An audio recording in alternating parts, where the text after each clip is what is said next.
Hello viewers, আজ আমি যে বিষয়টি আলোচনা করব তা হলো মৃত্তিকার ধর্ম বা প্রপার্টিজ অফ সয়েল। মৃত্তিকা একটি অত্যন্ত মূল্যবান প্রাকৃতিক উপাদান। কতগুলি ভৌত, রাসায়নিক ও জৈবিক ক্রিয়া বিক্রিয়ার মাধ্যমে শিলাচূর্ণের সঙ্গে জৈব পদার্থ মিশে এই মৃত্তিকার সৃষ্টি হয়। মৃত্তিকা সৃষ্টির এই প্রক্রিয়া অত্যন্ত জটিল হলেও বিভিন্ন প্রকার ক্রিয়া বিক্রিয়ার জন্য মৃত্তিকার মধ্যে কতগুলি বৈশিষ্ট্য সৃষ্টি হয়, আর এই বৈশিষ্ট্যগুলিকেই বলে মৃত্তিকার ধর্ম। যেমন মৃত্তিকার রং, গ্রথন, গঠন, সচ্ছিদ্রতা, জল ধারণ ক্ষমতা, গভীরতা, অম্লতা, ক্ষারকীয়তা প্রভৃতি মৃত্তিকার এক একটি বৈশিষ্ট্য তথা ধর্ম। মৃত্তিকার ধর্ম বা বৈশিষ্ট্যকে প্রধান দুটি ভাগে ভাগ করা যায়। এক, ভৌত ধর্ম বা ফিজিক্যাল প্রপার্টিস। দুই, রাসায়নিক ধর্ম বা কেমিক্যাল প্রপার্টিস। এছাড়াও রয়েছে বায়োলজিক্যাল প্রপার্টিস বা জৈবিক ধর্ম। মৃত্তিকার কিছু কিছু বৈশিষ্ট্য তথা ধর্ম আছে যেগুলি চোখে দেখে চিহ্নিত করা যায় বা অনুভব করে বোঝা যায়। ওগুলিকেই মৃত্তিকার ভৌত ধর্ম বা ফিজিক্যাল প্রপার্টিস বলে। মৃত্তিকার ভৌত বৈশিষ্ট্যগুলি মৃত্তিকা কণার পরিমাণ, আকার, আকৃতি, সজ্জিতকরণ ও খনিজ পদার্থের মিশ্রণের উপর নির্ভর করে। মৃত্তিকার উল্লেখযোগ্য ভৌত ধর্মগুলি হল মৃত্তিকার বুনন বা গ্রথন অর্থাৎ সয়েল টেক্সচার, মৃত্তিকার কাঠামো বা গঠন অর্থাৎ সয়েল স্ট্রাকচার, মৃত্তিকার ঘনত্ব অর্থাৎ সয়েল ডেন্সিটি, মৃত্তিকার সচ্ছিদ্রতা বা স্বরন্ধ্রতা অর্থাৎ সয়েল পোরোসিটি, মৃত্তিকার আর্দ্রতা অর্থাৎ সয়েল ময়েশ্চার এবং মৃত্তিকার বর্ণ অর্থাৎ সয়েল কালার। এই বৈশিষ্ট্যগুলি ছাড়াও মৃত্তিকার আরও কিছু ভৌত বৈশিষ্ট্য বা ধর্ম রয়েছে।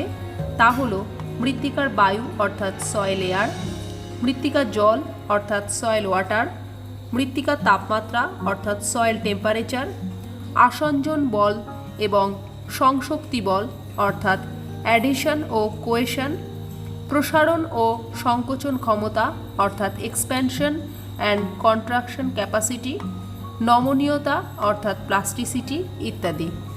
মৃত্তিকার ভৌত ধর্মগুলির মধ্যে মৃত্তিকার গ্রথন বা বুনন বিশেষ গুরুত্বপূর্ণ। মৃত্তিকার গ্রথন বলতে বোঝায় মৃত্তিকায় উপস্থিত মৃত্তিকা গঠনকারী বিভিন্ন আকৃতি বিশিষ্ট খনিজ কণার আপেক্ষিক অনুপাত। প্রকৃতপক্ষে মৃত্তিকার গ্রথন হল একটি নির্দিষ্ট মৃত্তিকায় বালি, পলি ও কর্দম কণার আপেক্ষিক অনুপাত। মৃত্তিকার গ্রথন মৃত্তিকার ভৌত ও রাসায়নিক ধর্মকে বহুলাংশে প্রভাবিত করে। মৃত্তিকা কণার আকৃতি অনুযায়ী এদের কয়েকটি শ্রেণীতে ভাগ করা যায়। এদের মৃত্তিকা বিভেদ বা সয়েল সেপারেট বলে।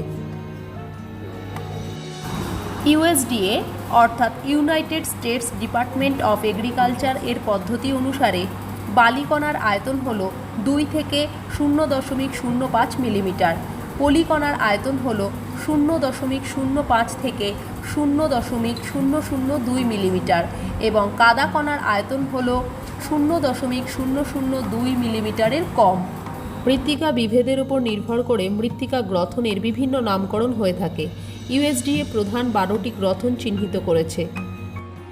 এগুলি হল কর্দম, বেলে দোআঁশ, পলিএটেল, এটেল দোআঁশ, পলিএটেল দোআঁশ, বেলে এটেল দোআঁশ, বেলে দোআঁশ, দোআঁশ, পলি দোআঁশ, পলি, দোআঁশ বেলে, বেলে। মৃত্তিকার গ্রথনের উপর মৃত্তিকার প্রবেশ্যতা নির্ভর করে। ভারী গ্রথনযুক্ত মৃত্তিকায় প্রবেশ্যতা কম, অন্যদিকে হালকা গ্রথনযুক্ত মৃত্তিকায় বালি ও পলির পরিমাণ বেশি হওয়ায় মৃত্তিকার প্রবেশ্যতা অধিক হয়। আবার মৃত্তিকার জলধারণ ক্ষমতাও গ্রথনের উপর নির্ভরশীল। মৃত্তিকার গ্রথন সূক্ষ্ম হলে জলধারণ ক্ষমতা বাড়ে, আর গ্রথন হালকা হলে অর্থাৎ মৃত্তিকা বৃহৎ বালুকা কণা দ্বারা সৃষ্টি হলে জল সহজে স্থানান্তরিত হয়। মৃত্তিকার উর্বরতা শক্তিও মৃত্তিকার গ্রথনের উপর নির্ভর করে। মৃত্তিকার মধ্যে উপস্থিত কর্দম কণা অত্যন্ত সক্রিয়। কর্দম কণাগুলি ঋণাত্মক তড়িৎসম্পন্ন হওয়ায় ধনাত্মক তড়িৎসম্পন্ন পদার্থকে আকর্ষণ করে। তাই calcium, potassium, phosphorus, sodium, nitrogen ইত্যাদি ক্যাটায়ন কর্দম কণায় আকৃষ্ট হয়ে পৃষ্ঠদেশে অবস্থান করে। এগুলি উদ্ভিদের গুরুত্বপূর্ণ পুষ্টিমৌল। সুতরাং মৃত্তিকার উর্বরতা মৃত্তিকার গ্রথনের উপর নির্ভরশীল। মৃত্তিকার গঠনও মৃত্তিকার কণার উপর নির্ভরশীল। কণাগুলি অবিন্যস্ত অবস্থায় থাকে না, এরা একত্রে সংযুক্ত হয়ে ক্ষুদ্র ক্ষুদ্র গুটির আকার ধারণ করে। স্থূল গঠনে মাটি সুগঠিত হয় না, কিন্তু সূক্ষ্ম গ্রথন হলে মাটির কাঠামো সুগঠিত হয়। আবার মৃত্তিকায় বায়ু চলাচলও নির্ভর করে গ্রথনের উপর। হালকা গ্রথনযুক্ত মৃত্তিকায় বড় বড় দানার প্রাধান্য থাকে বলে মৃত্তিকার রন্ধ্রের মধ্যে দিয়ে বায়ু সহজেই চলাচল করতে পারে। উদ্ভিদ শিকড় ও মৃত্তিকার পোকামাকড়ের শ্বাস প্রশ্বাস দ্বারা সৃষ্ট কার্বন ডাই অক্সাইড সহজেই বায়ুমণ্ডলে মুক্ত হতে পারে এবং বায়ুমণ্ডলের অক্সিজেন মৃত্তিকায় প্রবেশ করতে পারে। এছাড়াও মৃত্তিকার তাপমাত্রা এটিও গ্রথনের উপর নির্ভরশীল। ভারী গ্রথনযুক্ত মৃত্তিকার রন্ধ্রগুলি সূক্ষ্ম হওয়ায় মৃত্তিকার তাপ যেমন বেরিয়ে আসতে পারে না, তেমনি বাইরের তাপও মাটির মধ্যে প্রবেশ করতে পারে না। অপরদিকে হালকা গ্রথনযুক্ত মৃত্তিকার রন্ধ্রগুলি বড় হওয়ায় ভেতরের তাপ সহজেই বাইরে বেরিয়ে আসতে পারে এবং বাইরের তাপ মৃত্তিকার মধ্যে প্রবেশ করতে পারে। ফলে বায়ুমণ্ডল ও মৃত্তিকা স্তরের মধ্যে উষ্ণতার ভারসাম্য রক্ষা করে চলতে সক্ষম হয়। এখন আলোচনা করব মৃত্তিকার আরেকটি অত্যন্ত গুরুত্বপূর্ণ ভৌত ধর্ম, সয়েল স্ট্রাকচার বা মৃত্তিকার গঠন সম্পর্কে।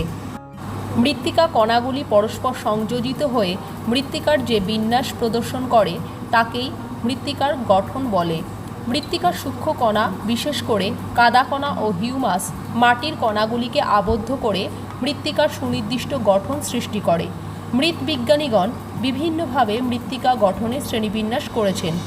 এক্ষেত্রে আকৃতি অনুযায়ী মৃত্তিকা গঠনের শ্রেণীবিন্যাস করা হয়। এগুলি হল স্তরীয়, চাই সদৃশ, প্রিজম সদৃশ এবং দানাদার। উদ্ভিদের সৃষ্টি ও বৃদ্ধিতে মৃত্তিকা গঠনের প্রত্যক্ষ প্রভাব না থাকলেও এটি উদ্ভিদ বৃদ্ধির অন্যান্য নিয়ন্ত্রকগুলিকে পরোক্ষভাবে প্রভাবিত করে। বায়ু চলাচল, জল নিকাশ, জলের যোগান, উদ্ভিদ পরিপোষকের প্রাপ্যতা, আণুবীক্ষণিক জীবদের কার্যাবলী প্রভৃতি মৃত্তিকার গঠন দ্বারা নিয়ন্ত্রিত হয়। সছিদ্রতা মৃত্তিকার আরেকটি অন্যতম ধর্ম। উদ্ভিদের বৃদ্ধি ও শস্য উৎপাদনে সছিদ্রতার গুরুত্ব অপরিসীম। মাটির মধ্যে যে ফাঁক থাকে তাকে শূন্যস্থান বা অনুছিদ্র বা পোর স্পেস বলে। এই শূন্যস্থানগুলি জল বা বায়ু দ্বারা পূর্ণ থাকে। সাধারণত সমপরিমাণ শূন্যস্থান জল ও বায়ু দ্বারা পূর্ণ থাকে। মাটির এই শূন্যস্থানগুলির শতকরা পরিমাণকে সছিদ্রতা বলা হয়। মাটির সছিদ্রতা একটি সমীকরণের সাহায্যে নির্ণয় করা যায়। সূত্রটি হল porosity is equal to 1 minus bulk density divided by particle density into 100। তাহলে এই বাল্ক ডেন্সিটি কি? একক আয়তনের মৃত্তিকার অনুছিদ্র স্থানসহ শুষ্ক ওজনকে বাল্ক ঘনত্ব বলা হয়। এটি সবসময় মৃত্তিকা কণার ঘনত্বের তুলনায় কম হয়। জৈব পদার্থের ক্ষেত্রে এর মান 0.5 গ্রাম পার ঘন সেমি, অন্যদিকে বেলে মাটিতে এর মান 1.6 গ্রাম পার ঘন সেমি। মৃত্তিকা কণার আকার ও আয়তনের সঙ্গে সছিদ্রতার সম্পর্ক ওতপ্রোত। যদি মৃত্তিকা কণার আকার বড় হয় তাহলে তার মধ্যেকার গ্যাপ বা ফাঁক বেশি হয়, এর ফলে সছিদ্রতাও বেশি হয়। যদি মৃত্তিকা কণার আকার ছোট হয় তবে তাদের মধ্যেকার গ্যাপ বা ফাঁক কম হয় এবং সছিদ্রতা কম হয়। এই কারণে বালি মাটির কণাগুলির আয়তন বেশি হওয়ায় তাদের মধ্যকার গ্যাপ বেশি হয়, এর ফলে তার সছিদ্রতাও বেশি হয়। কাদা মাটির ক্ষেত্রে প্রতিটি কণার আয়তন ছোট হলেও তাদের মধ্যকার মোট গ্যাপ বেশি হওয়ায় সছিদ্রতা বেশি হয়। আবার সিমেন্টেড স্যান্ডস্টোন, লাইমস্টোন সেলের ক্ষেত্রে গ্যাপ বা ফাঁক কম হওয়ায় তাদের সছিদ্রতা কম হয়। উদ্ভিদ তার প্রয়োজনীয় জল শোষণ করে মৃত্তিকার অনুছিদ্র ভাণ্ডার থেকে। উদ্ভিদ তার শ্বসন কার্যের ফলে যে কার্বন ডাইঅক্সাইড গ্যাস ত্যাগ করে তা ওই অনুছিদ্র ভাণ্ডারে সঞ্চিত হয়। উদ্ভিদ বা মৃত্তিকাস্থিত জীব যে পরিমাণ অক্সিজেন গ্রহণ করে তা বায়ুমণ্ডল থেকে আসে ওই ছিদ্রপথ ধরে। মৃত্তিকাস্থিত জীবাণু ও কীটদের চলাফেরার স্থান হল অনুছিদ্র রন্ধ্র। উদ্ভিদের শিকড় ওই অনুছিদ্র পথই অনুসরণ করে। মৃত্তিকার জল ওই ছিদ্রপথেই উপরে উঠে আসে, আবার ভূপৃষ্ঠ থেকে নিচের দিকে ক্রমাগত ওঠানামা করে। সুতরাং মৃত্তিকা রন্ধ্র উদ্ভিদের বৃদ্ধি ও প্রকৃতি নির্ণয়ে গুরুত্বপূর্ণ ভূমিকা পালন করে।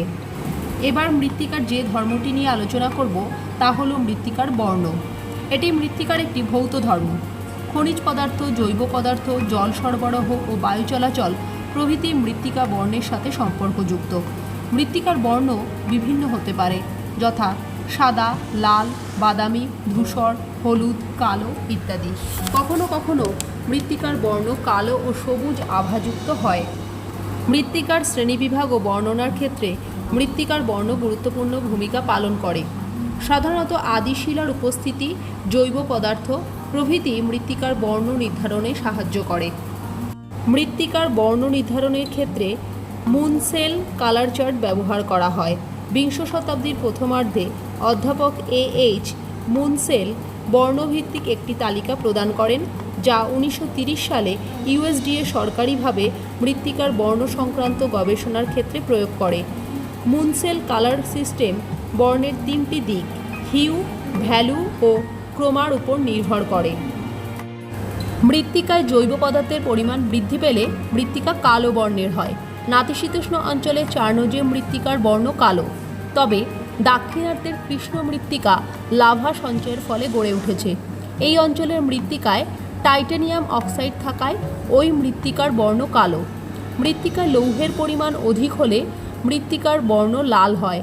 আবার আয়রন অক্সাইড আয়রন হাইড্রক্সাইডে পরিণত হলে মৃত্তিকার বর্ণ হলদে হয়। যেখানে মৃত্তিকায় অধিক পরিমাণে খনিজ লবণ, চুনাপাথর, কোয়ার্চ থাকে, সেখানে মৃত্তিকার বর্ণ হয় সাদা, ধূসর ও অনেক সময় অলিভ সবুজ বর্ণের হয়। কালো বর্ণের মৃত্তিকা বেশি পরিমাণে সৌরশক্তি গ্রহণ করতে পারে এবং মৃত্তিকার উষ্ণতা বৃদ্ধি করতে পারে। হালকা বর্ণের মৃত্তিকা অপেক্ষা কালো বর্ণের মৃত্তিকা অধিক মাত্রায় মৃত্তিকাস্থিত জলকে বাষ্পে পরিণত করতে পারে।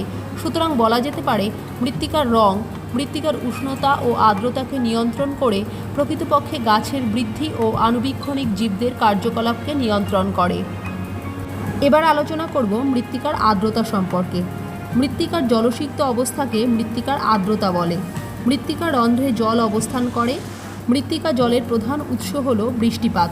বৃষ্টির জলের কিছু অংশ অনুস্রাবণের মাধ্যমে মৃত্তিকা রন্ধ্র দিয়ে অভ্যন্তরে প্রবেশ করে। কর্দম প্রধান মৃত্তিকায় কলয়েড কণার উপস্থিতির জন্য জল সহজে প্রবেশ করতে পারে না, তাই এর জলধারণ ক্ষমতা বেশি।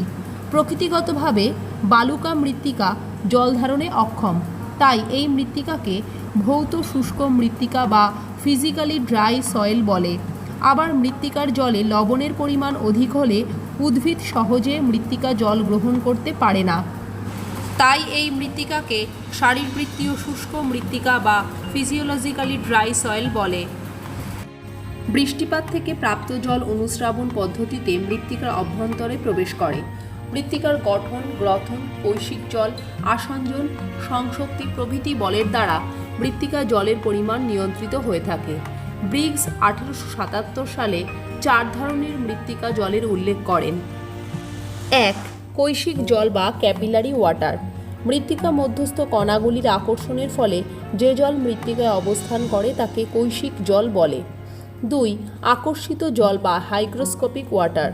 আকর্ষিত জল মৃত্তিকা মধ্যস্থ কণার পৃষ্ঠস্থ আকর্ষণের মাধ্যমে মৃত্তিকায় অবস্থান করে। 3. মহাকর্ষীয় জল বা গ্র্যাভিটেশনাল ওয়াটার। মৃত্তিকার জলধারণ ক্ষমতার তুলনায় অতিরিক্ত জল যখন মহাকর্ষ বলের প্রভাবে ভূ অভ্যন্তরে প্রবেশ করে তখন তাকে মহাকর্ষীয় জল বলে। 4. সম্মিলিত জল বা কম্বাইন্ড ওয়াটার। জলপূর্ণ বিভিন্ন অক্সাইডের জলকে সম্মিলিত জল বলা হয়ে থাকে। মৃত্তিকার অন্তর্গত এই বিভিন্ন ধরনের জলের মধ্যে একমাত্র কৈশিক জলকে উদ্ভিদ গ্রহণ করতে সক্ষম। এবার চলো জেনে নিই মৃত্তিকার জল সংক্রান্ত আরও কিছু তথ্য, যেমন field capacity, wilting point, hygroscopic coefficient ইত্যাদি। তাহলে মৃত্তিকার জল ধারণ ক্ষমতা বা ওয়াটার হোল্ডিং ক্যাপাসিটি কী? মাধ্যাকর্ষণ শক্তির বিপরীতে মৃত্তিকা মধ্যস্থ কৈশিক জলের পরিমাণই হল মৃত্তিকার জলধারণ ক্ষমতা। মৃত্তিকার সর্বোচ্চ পরিমাণ জলধারণ ক্ষমতা অনুসারে মৃত্তিকা সম্পূর্ণরূপে পরিপৃক্ত থাকলে তাকে মৃত্তিকার ক্ষেত্র ক্ষমতা বা ফিল্ড ক্যাপাসিটি বলা হয়। আর একক ওজন বিশিষ্ট মৃত্তিকা সম্পৃক্ত বায়ুতে শতকরা যে পরিমাণ জলীয় বাষ্প শোষণ করতে সক্ষম তাকে ওই মৃত্তিকার জলাকর্ষী গুণাঙ্ক বা হাইগ্রোস্কোপিক কোএফিসিয়েন্ট বলা হয়। মৃত্তিকায় যে পরিমাণ জলের উপস্থিতির কারণে উদ্ভিদে মুমূর্ষ অবস্থার সূচনা ঘটে তাকে স্থায়ী মুমূর্ষ বিন্দু বা উইল্টিং পয়েন্ট বলা হয়। এই সকল বৈশিষ্ট্য বা ধর্মগুলি ছাড়া মৃত্তিকার আর যে ভৌত ধর্মের কথা বলবো তা হলো মৃত্তিকার ঘনত্ব বা সয়েল ডেন্সিটি। মৃত্তিকার একক আয়তনের মধ্যে যে পরিমাণ কঠিন পদার্থ অবস্থান করে তার সামগ্রিক ভরকে মৃত্তিকার প্রকৃত ঘনত্ব বলা হয়। তবে ওই পরিমাণ মৃত্তিকায় উপস্থিত অনুচ্ছিদ্রের ভর এক্ষেত্রে বিবেচনা করা হলে মৃত্তিকার আপাত ঘনত্ব নির্ণয় করা সম্ভব হয়। এরপর বলবো মৃত্তিকার বায়ু বা সয়েল এয়ার। মৃত্তিকা বায়ুতে পারিপার্শ্বিক বায়ুমণ্ডলের তুলনায় অক্সিজেনের পরিমাণ কম এবং কার্বন ডাই অক্সাইডের পরিমাণ বেশি থাকে। মৃত্তিকার গঠন, গ্রথন, সচ্ছিদ্রতা, গভীরতা, জৈবিক ক্রিয়াকলাপ, মৃত্তিকার তাপমাত্রা, আর্দ্রতা প্রভৃতি বিষয় দ্বারা মৃত্তিকার বায়ু চলাচল প্রভাবিত হয়। এরপর চলে আসি মৃত্তিকার তাপমাত্রা বা সয়েল টেম্পারেচার। মৃত্তিকায় সূর্যরশ্মির পতন, জৈবিক ও রাসায়নিক বিক্রিয়া, বৃষ্টিপাত, গ্রথন, গঠন, বর্ণ, ভূমির ঢাল প্রভৃতির দ্বারা মৃত্তিকার তাপমাত্রা প্রভাবিত হয়। এখন মৃত্তিকার আসঞ্জন বল ও সংশক্তি বল সম্পর্কে জেনে নেব। আসঞ্জন বল বা অ্যাডিশন হলো এটি মৃত্তিকার এমন একটি বিশেষ বল যার দ্বারা মৃত্তিকা মধ্যস্থ জল মৃত্তিকা কণার পৃষ্ঠভাগের সঙ্গে সংযুক্ত থাকে। আর সংশক্তি বল বা কোহেশন হলো যে বলের সাহায্যে মৃত্তিকার কাদা কণাগুলি একে অপরের সঙ্গে সংযুক্ত থাকে তাকে সংশক্তি বল বলা হয়। এই মৃত্তিকা অধিক উত্তাপে আয়তনে হ্রাস পায় এবং আর্দ্র অবস্থায় আয়তনে বৃদ্ধি পায়। মৃত্তিকার এই ক্ষমতাকে প্রসারণ ও সংকোচন ক্ষমতা বলা হয়। সবশেষে মৃত্তিকার যে ভৌত ধর্মের কথা বলবো তা হলো নমনীয়তা বা প্লাস্টিসিটি। সিক্ত বা আর্দ্র মৃত্তিকাতে যখন বিভিন্ন আকার প্রদান করা হয় তখন তা ধরে রাখার ক্ষমতাকে নমনীয়তা বলা হয়। এখানে একটু তোমাদের জানিয়ে রাখি পেড কি। একক মৃত্তিকা কণার সমষ্টি যখন প্রাকৃতিক সংযোজনের ফলে তৈরি হয় তাকে পেড বলে। আবার পৃথক বৈশিষ্ট্য সম্পন্ন ত্রিমাত্রিক মৃত্তিকার একককে পেডন বলে, যার দৈর্ঘ্য, প্রস্থ ও উচ্চতা আছে। পলিপেডন কাকে বলে? পরস্পর সংলগ্ন পেডনকে একত্রে পলিপেডন বলে। এখন আলোচনা করব মৃত্তিকার রাসায়নিক ধর্ম সম্পর্কে। মাটির রাসায়নিক ধর্ম গড়ে ওঠে মাটির প্রধান উপাদানগুলির মধ্যে রাসায়নিক বিক্রিয়ার মাধ্যমে। রাসায়নিক বিক্রিয়ায় মাটি আম্লিক ও ক্ষারীয় হয়। মাটির অম্লতা ও ক্ষারত্ব নির্ভর করে মাটির মধ্যে হাইড্রোজেন ও হাইড্রক্সিল আয়নের উপস্থিতির ওপর, যা মাটির পিএইচ মানের সাহায্যে জানা যায়। পিএইচের মান 7-এর কম হলে মাটিতে সক্রিয় হাইড্রোজেন আয়নের পরিমাণ বেড়ে যায় ও মাটি আম্লিক চরিত্রের হয়।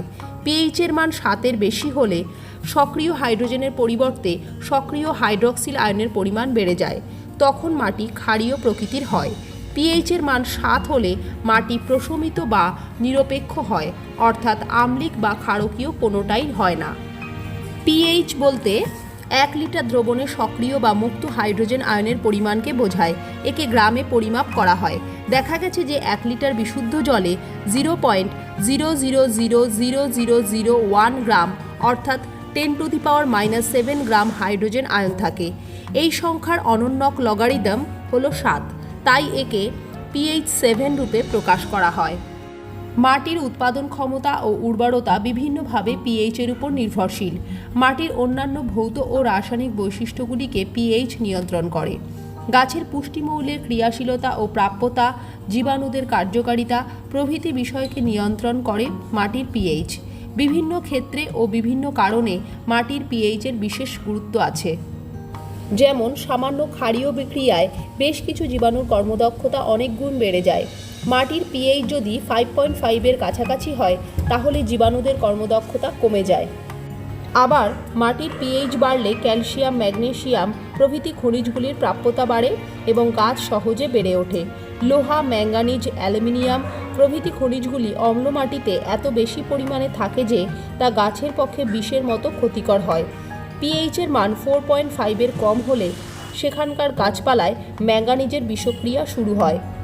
মাটির পিএইচ যদি 8.5-এর বেশি হয় তাহলে মাটিতে সোডিয়াম আয়নের প্রাধান্য দেখা যায় এবং কলয়েড কণাগুলি ভেঙে যায়। এতে মাটির গঠন ক্ষতিগ্রস্ত হয়। ফসল উৎপাদনের সাথে মাটির পিএইচের গভীর সম্পর্ক আছে। সাধারণত মাটির পিএইচ 4 থেকে 9.5 এই সীমার মধ্যে থাকলে বেশিরভাগ গাছ এই পিএইচ মাত্রাযুক্ত মাটির মধ্যেই জন্মায় ও বেড়ে ওঠে।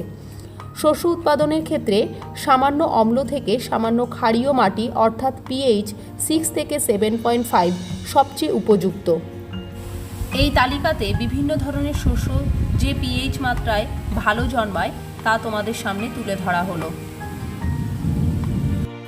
এরপর আলোচনা করব মৃত্তিকার ক্যাটায়ন বিনিময় ক্ষমতা।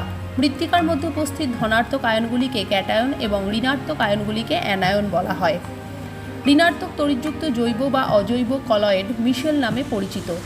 স্বাভাবিকভাবে মিশেলগুলি ধনাত্মক আয়নগুলিকে আকর্ষণ করায় এগুলি মিশেলের পৃষ্ঠভাগের সঙ্গে সংযুক্ত থাকে, যা অ্যাডসর্পশন নামে পরিচিত।